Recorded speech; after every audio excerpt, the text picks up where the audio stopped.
bashing. Ay, parang, alam mo yun, parang hindi na carry. Parang sa panahon na to, ang dami ng negative. Sabi ko nga, may isa pa akong post dun eh. Iba na talagang panahon ngayon. Both weather and ugali ng tao. At least, ang kataklesahan ko lang ang nababalitaan ng mga tao, ang kaartehan ko at kataklesahan. Pero ni minsan, walang-wala kayong maririnig na nangurakot kami at nagnakaw sa bayan na ito. So sana po, sa aking mga minamahal na bayang Banggenyos, kitang-kita nyo naman, ikalat natin ang pagmamahal, ikalat po natin ang kabutihan. Hindi lang sa Bayambang, hindi sa lahat. So bilang mayor ng Bayambang, nahirapan ka ba at first? Of course, up to now, it's still challenging. Lalo na when your heart is into it, it's very challenging. And of course, coming from Cesar, tapos ikaw, and then artista ka pa, lahat ng pressure na sa'yo. Sobrang up to now may challenging. And yung mga stories dito ng mga tao, example na lang, merong bata na buntis dito, 11 years old.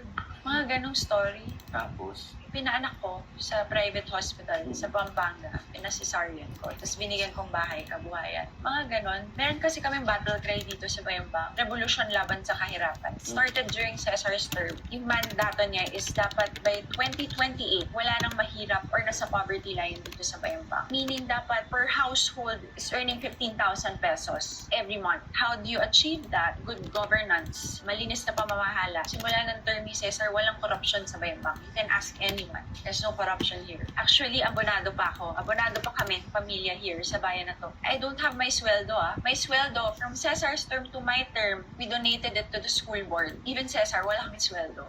As a mayor, wala kami sweldo. Paid forward lang kayo? Yes. We're abonado pa here. I don't need to list it down, but if they need a list, almost amounting to 1 billion, there is an inventory. Secondly, agricultural modernization. Si Cesar, he started a project here, yung e-agro ecosystems. Para siyang Lazada, Shopee, marketplace for farmers. At the same time, they can loan from it na mas mababa ang interest. Kasi pag usually ang kalakaran dito, napakalaki ng parang loan shark ng percentage. Doon hindi.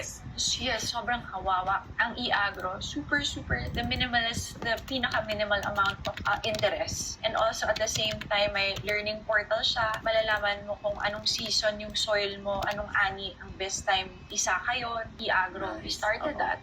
At the same time, other farm machineries we donated. Solar dryers, our foundation